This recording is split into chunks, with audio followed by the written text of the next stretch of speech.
Good evening students. तो आज हम टॉपिक डिस्कस करने वाले हैं, क्या होगा जब कोई मेटल रिएक्ट करती है एसिड के साथ।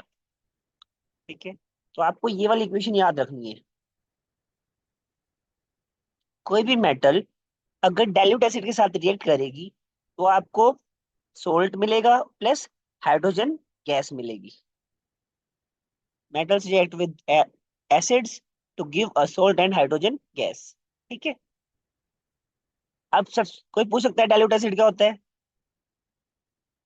वो एसिड जिसमें अमाउंट ऑफ वाटर ज्यादा होता है as compare to hydrogen ion concentration.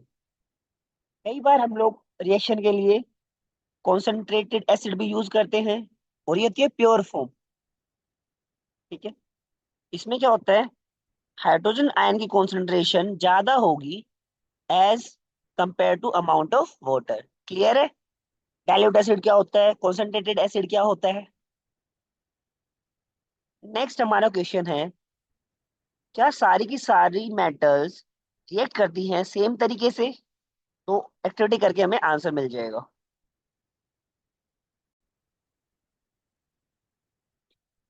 Next देखिए हमारी एक्टिविटी पे क्या कह रहे हैं। हमें कुछ मेटल्स के सैंपल इकट्ठे करने हैं। एक्सेप्ट सोडियम, सोडियम नहीं चाहिए हमें। पोटाशियम भी नहीं चाहिए हमें। क्यों? क्योंकि ये बहुत रिएक्टिव मेटल्स होती हैं।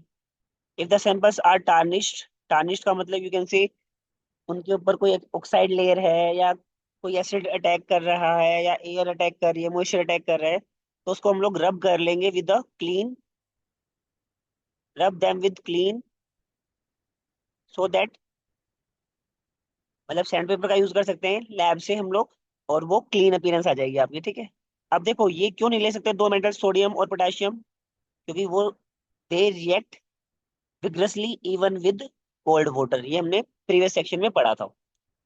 Put the sample separately in the test tubes containing dilute hydrochloric acid. Formula क्या हो जाएगा बेटा?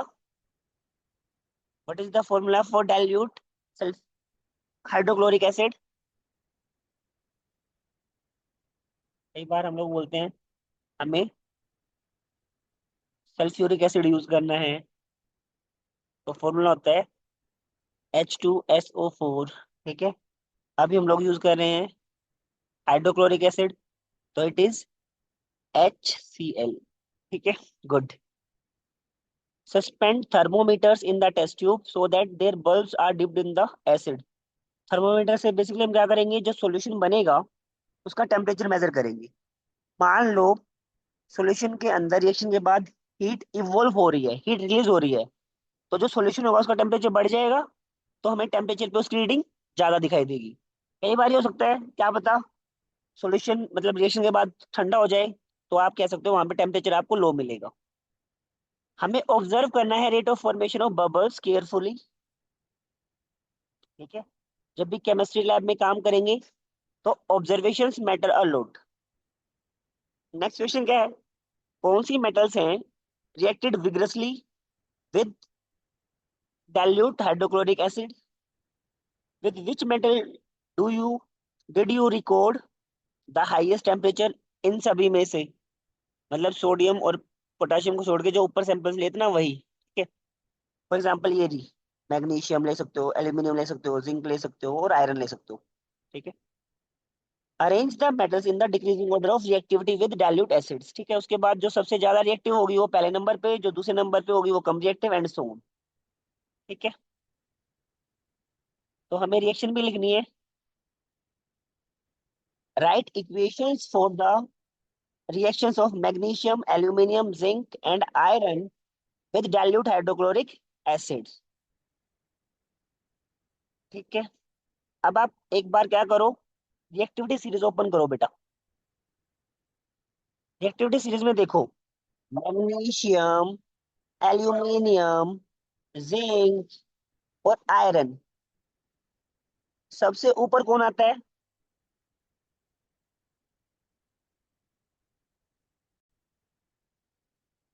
जब हमने रिकॉल किया रिएक्टिविटी सीरीज को तो हमें पता चला मैग्नीशियम तो नंबर वन पे है इन मेटल्स में से, जो हमारे पास ये है ना, मैग्नीशियम, एल्यूमिनियम, जिंक और iron.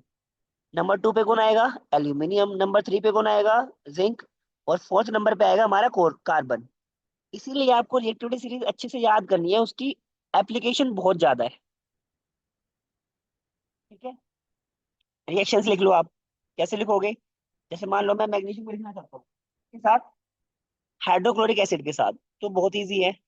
Mg plus dilute HCl, क्या बना दो? सोल्ट बना दो। सोल्ट क्या हो जाएगा? Magnesium chloride plus hydrogen gas evolve हो जाएगी साथ में। ठीक है। ऐसे ही बाकी के लिए भी लिख सकते हो, जैसे एल्यूमिनियम के लिए लिखोगे। बाकी आप ट्राई खुद करना। डाइल्यूट HCl अगर आपने डाल दिया है सॉल्यूशन के अंदर, एल्यूमिनियम में, और डाइल्यूट HCl को आप मिक्सअप कर रहे हो, तो आपको क्या मिलेगा? एल्यूमिनियम का salt, aluminium chloride AlCl3 plus hydrogen gas. Clear है? तो ये रिएक्शंस आप खुद ट्राई करेंगे बाकी दो के लिए, और मुझे बताएंगे। Next.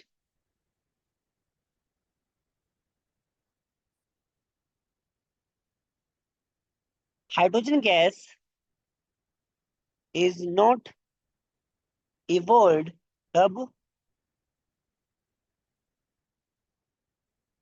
Hydrogen gas is not evolved when a metal react with nitric acid। Nitric acid का फॉर्मूला आता है बेटा HNO3 इज नाइट्रिक एसिड। ठीक है, याद रखना है फॉर्मूला। क्यों नहीं होता ऐसा? क्योंकि ये एक स्ट्रॉन्ग ऑक्सीडाइजिंग एजेंट है। ऑक्सीडाइजिंग एजेंट क्या करता है? ऑक्सीडेशन करवाता है। रिड्यूसिंग एजेंट क्या करता है? रिडक्शन करवाता है। It oxidises the hydrogen. मान लो आप HNO3 यूज कर रहे हो, तो जो हाइड्रोजन बनेगी ना, उसमें ये क्या करेगा? ऑक्सीजन सप्लाई कर देगा। अगर हाइड्रोजन जो बन रही है उसके पास हम लोग ऑक्सीजन सप्लाई कर देंगे, तो क्या बन जाएगा? H2O बन जाएगा।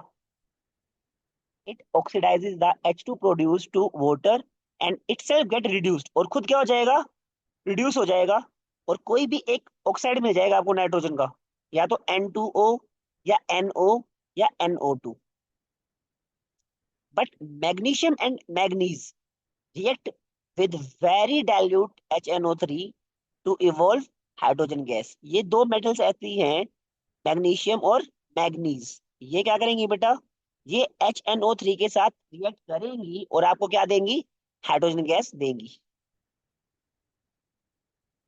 हमने ऑब्जर्व किया है एक्टिविटी 3.11 में, rate of formation of bubbles was fastest in the case of magnesium. The reaction was also most exothermic. Most exothermic का मतलब सबसे ज्यादा हीट निकल रही थी। सबसे ज्यादा हीट निकल रही थी, तो हमें कैसे पता चलेगा?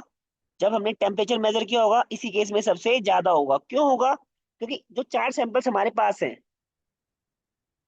इन चार सैंपल्स में से सबसे ज्यादा रिएक्टिव कौन है बेटा? मैग्नीशियम ही तो है। The reactivity decrease in the order, magnesium पहले नंबर पे, फिर एल्यूमिनियम, फिर जिंक, और फिर यहाँ पे आयरन है तो आयरन। ठीक है। In the case of copper, ध्यान रखना है, अगर कॉपर होता हमारे पास, no bubbles were seen and the temperature also remained unchanged. This shows copper does not react with dilute HCl। आपको ध्यान रखना है बेटा, अगर ऐसा आ जाए कॉपर प्लस डाइल्यूट HCl, तो आपको कुछ नहीं बनाना है। ऐसा मत कर देना कि वहां पे लिख के आ जाओ कॉपर क्लोराइड प्लस हाइड्रोजन। ये वाली बात गलत हो जाएगी बेटा, ये नहीं करना है। क्लियर है? याद रखना है, इसको रेड से मार्क करो। This is kind of exception, इसलिए इसको रेड से मार्क करो। Copper does not react with dilute HCl। Is it clear? यहाँ तक कोई डाउट है बेटा?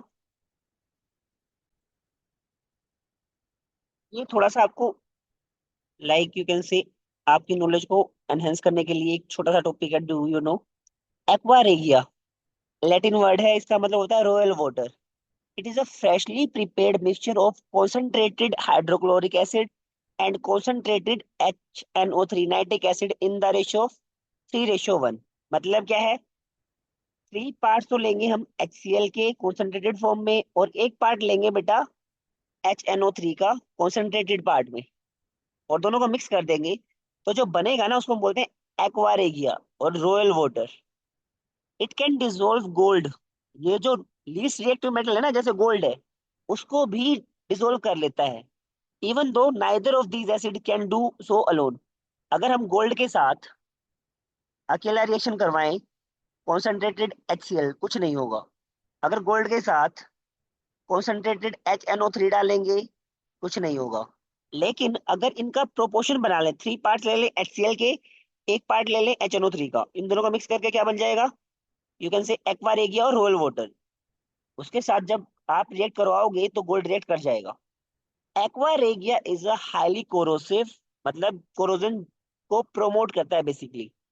फ्यूमिंग लिक्विड, ठीक है, मतलब यू कैन से वेपर से इवोपरेट हो रहे होंगे।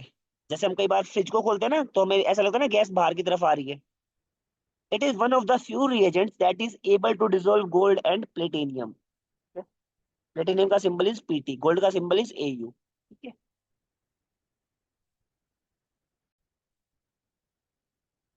नेक्स्ट टॉपिक है बेटा हमारा, अब हमें ये देखना है मेटल्स कैसे रिएक्ट करती हैं with the solution of other metal salts. मतलब एक तो आपके पास मेटल है, ठीक है, एक तो मेटल है आपके पास, और दूसरा कोई मेटल का सोल्ट है। तो कैसे रिएक्ट करती है, सिंपल याद रखना है आपको। कुछ नहीं है, सिंपल बिल्कुल। डिस्प्लेसमेंट रिएक्शन याद है बेटा, चैप्टर फर्स्ट में पढ़ी थी हम लोगों ने। डिस्प्लेसमेंट रिएक्शन क्या होता था उसमें? जो रिएक्टिव मेटल होती है, वो लेस रिएक्टिव मेटल को उसके सोल्ट से रिप्लेस कर देती है। अब मान लो M1 ज्यादा रिएक्टिव है M2 से, तो M1 क्या करेगी? M2 को बोलेगी यहां से भाग जा, और क्या बन जाएगा? M1 का सोल्ट बन जाएगा, और M2 आपको एज इट इज मिल जाएगा। क्लियर है? तो ये होने वाला है 3.2.4 टॉपिक में। और डिस्प्लेसमेंट रिएक्शन के लिए आपको रिएक्टिविटी सीरीज याद करनी पड़ेगी। ठीक है। ठीक है, clean wire of copper and iron nail, ठीक है, put the copper wire in a solution of iron sulphate. Iron sulphate का फॉर्मूला क्या हो जाएगा बेटा? FeSO4। And the iron nail in a solution of copper sulphate. अब देखो, पहले कॉपर वायर को डाला है आयरन सल्फेट में, केस 1। दूसरे केस में क्या डालना है बेटा? आयरन नेल को डाला है कॉपर सल्फेट में। अब आप खुद बताओ, इस रिएक्शन के नीचे क्या लिखूं? इसके नीचे लिखोगे नो रिएक्शन। क्यों? क्योंकि कॉपर जाएगी, किसके साथ टकराएगी? आयरन के साथ टकराएगी। और कॉपर बेटा लेस रिएक्टिव मेटल है एज कंपेयर टू आयरन, तो कुछ नहीं कर पाएंगे, तो you can say there is no reaction. लेकिन जब ये वाली रिएक्शन होगी, तो आयरन पीट देगा कार्बन को, सॉरी कॉपर को, और कॉपर बाहर निकल जाएगा। Record your observation after 20 minute, तो 20 एक मिनट लग जाएंगे रिएक्शन को होने में। ठीक है। तो कब रिएक्शन होगी, कब नहीं होगी, कौन सा मेटल कौन से को रिप्लेस करेगा, ये सारे आंसर कहाँ छुपे हुए हैं बेटा? रिएक्टिविटी सीरीज में। तो आप खुद देखो कितनी ज्यादा इंपॉर्टेंट है रिएक्टिविटी सीरीज।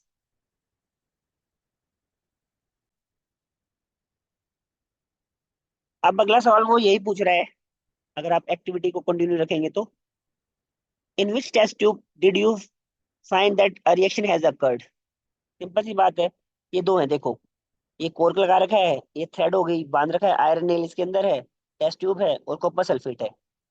तो क्या होगा? इसमें रिएक्शन होगी, इसमें रिएक्शन होगी, क्योंकि आयरन क्या करेगा? कॉपर को हटा देगा सल्फेट से। इस वाले में देखो, ये कॉपर वायर है और आयरन सल्फेट का सॉल्यूशन है। इस वाले में कोई रिएक्शन नहीं होगी, इस वाले में रिएक्शन होगी। ठीक है। और इस वाले को जब हम थोड़े टाइम के बाद निकालेंगे ना, तो कैसे इस आयरन नील पे तो क्या हो जाएगा, थोड़ा बहुत ब्राउनिश कलर भी आ जाएगा, क्योंकि देखो यहाँ पे एयर होगी थोड़ी बहुत, ठीक है, और नीचे वाटर भी है, तो एयर और वाटर आयरन नेल की प्रेजेंस में। ठीक है। On what basis you can see that reaction has actually taken place? तो कौन सा बेसिस है बेटा? Reactivity series. हमें ये देखना पड़ेगा कौन सी मेटल रिएक्टिव है और कौन सी कम रिएक्टिव है। अगर दो मेटल्स हैं तो उनको कंपेयर करना पड़ेगा। Can you correlate your observation for activities? हाँ। तो जनरली रिएक्टिव मेटल्स क्या करेंगी? लेस रिएक्टिव मेटल्स को पीट रही होंगी। ठीक है। Right a balance chemical equation for the reaction that has taken place. मान लो इस वाले में रिएक्शन होगी ना, तो इसकी बैलेंस इक्वेशन क्या हो जाएगी? आयरन प्लस कॉपर सल्फेट, आपको क्या मिलेगा बेटा? आपको मिलेगा कॉपर प्लस आयरन सल्फेट। और आप खुद देखो ये तो बैलेंस है। एक आयरन है, एक आयरन ये रहा। एक कॉपर का एटम है, एक कॉपर का एटम ये रहा। एक सल्फर है, एक सल्फर का एटम ये रहा। चार ऑक्सीजन है, चार ऑक्सीजन ये रहे, ठीक है। और इस वाले पार्ट में तो सिंपली लिख देंगे there is no reaction. Clear है? Name the type of reaction, मैंने पहले बता दिया था तुम्हें। This is a displacement reaction. Displacement reaction क्या करती है? एक ऐसी केमिकल रिएक्शन में ज्यादा रिएक्टिव मेटल कम रिएक्टिव मेटल को अपने सोल्ट से निकाल देगा। Reactive metals can displace less reactive metals from their compounds in solution or molten form। ये वाला पार्ट हाईलाइट कर लो।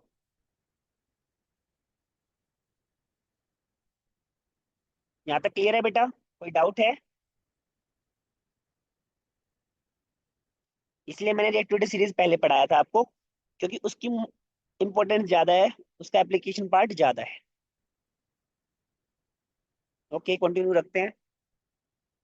हमने देखा है प्रीवियस सेक्शन में क्या, कि जो सारी मेटल्स होती हैं वो इक्वली रिएक्टिव नहीं है। रिएक्टिविटी सीरीज में हमें बताया ना, जैसे मैं कहता हूँ Mg तो ऊपर है तो ज्यादा रिएक्टिव है, कॉपर नीचे की साइड है तो कम रिएक्टिव है, तो दोनों की रिएक्टिविटी इक्वल नहीं है। हमने check reactivity of ferrous metal with oxygen देख लिया, सबसे पहले वाला केस। मेटल्स कैसे रिएक्ट करती है वाटर के साथ, ये भी देख लिया, एसिड के साथ भी देख लिया। But all metals do not react with these reagents. कोई जरूरी नहीं है कि सारी की सारी मेटल्स ऑक्सीजन के साथ रिएक्ट करें, वाटर के साथ रिएक्ट करें, एसिड के साथ रिएक्ट करें। So we were not able to put all metal samples we had collected in decreasing order of their reactivity। Displacement reaction जो हमने चैप्टर 1 में पढ़ रखी हैं, they give better evidence about the reactivity of metals। It is quite simple and easy। If metal A displaces metal B from its solution, हम कह सकते हैं कि metal A ज्यादा reactive है as compared to metal B। ये simple reaction समझो आप। मेटल ए है और सोल्ट सॉल्यूशन है मेटल बी का।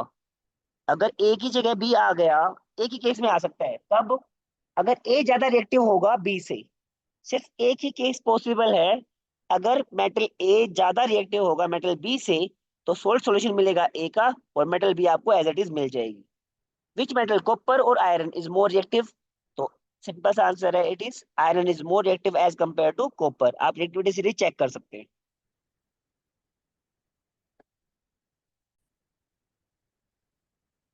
अब हमें क्या करना है बेटा नेक्स्ट? मान लो एक तो मेटल है और दूसरा नॉन मेटल है, तो क्या होगा? ठीक है, how do metals and non metals react?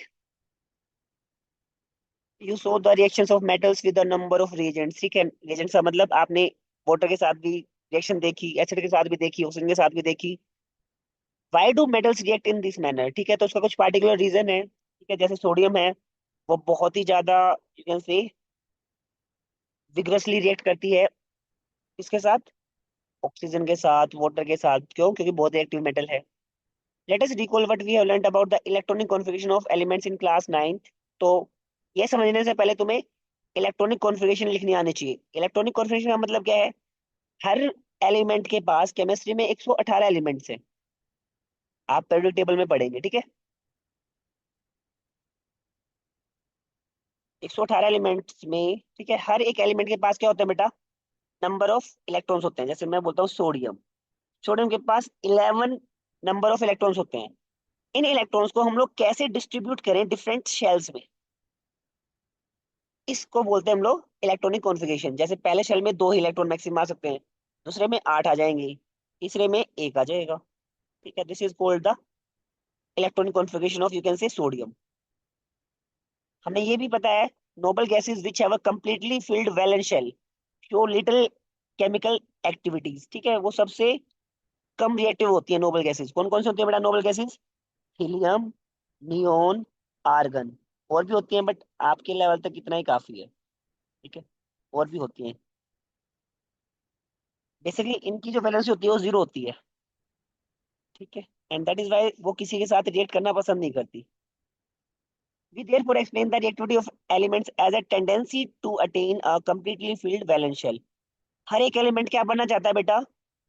Electrons को लूज या गेन करके बनना चाहता है नोबल गैस। ये हर एक एलिमेंट की टेंडेंसी है। केमिस्ट्री में जितने भी एलिमेंट्स हैं, उन सभी एलिमेंट्स की एक ही टेंडेंसी है, क्या? या तो मैं इलेक्ट्रॉन दे दूं, ये इलेक्ट्रॉन ले लूं और क्या बन जाऊं? नोबल गैस बन जाऊं। जो एलिमेंट्स इलेक्ट्रॉन दे के नोबल गैसेस बनते हैं, वो बन जाते हैं मेटल्स। एंड इसीलिए मैंने जब मेटल्स को डिफाइन किया था, मैंने क्या बोला था बेटा? Those elements which have tendency to donate valence shell electron. Non metals को कैसे डिफाइन किया था? Those elements which have tendency to accept electrons. Let us have a look at electronic configuration of noble gases and some metals and non metals. Table बना रखी है। Sodium atom, इसके पास एक electron होता है इसके आउटर मोस्ट शेल में, L में। If it loses the electron from its M shell, then its L shell now become the outer most shell and has a stable octet. Octet का मतलब 8 electrons का होना outer most shell में, stable octet, ठीक है। The nucleus of this atom will have 11 proton, but अगर एक electron lose कर दिया तो नंबर ऑफ इलेक्ट्रॉन कितने हो गए? 10। और इसीलिए इसके ऊपर पॉजिटिव चार्ज आ जाता है, और इसलिए सोडियम का कैटायन बन जाता है, जिसको हम बोलते हैं Na पॉजिटिव आयन।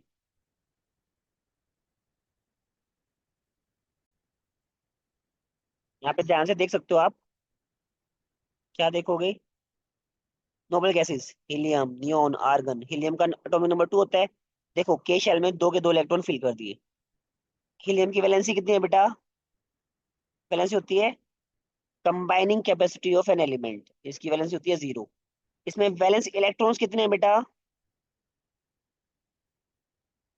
इसका तो एक ही शेल है ना, तो वैलेंस इलेक्ट्रॉन इसमें हो जाएंगे 2, क्योंकि यही तो आउटर मोस्ट शेल है, यही पूरा भरा हुआ है। नियोन में बात करें तो 8 एल शेल में मैक्सिमम 8 इलेक्ट्रॉन्स आ सकते हैं, ऑक्टेट। पहले में सब में देखो, के शेल में हमेशा 2 इलेक्ट्रॉन आ सकते हैं, कभी भी 2 से ऊपर नहीं आएंगे। एल में 8 आ सकते हैं, एम में भी 8 आ सकते हैं, ठीक है। आर्गन है 18 2 8 8। मेटल्स के केसेस देखो, sodium, magnesium, aluminium, potassium, calcium.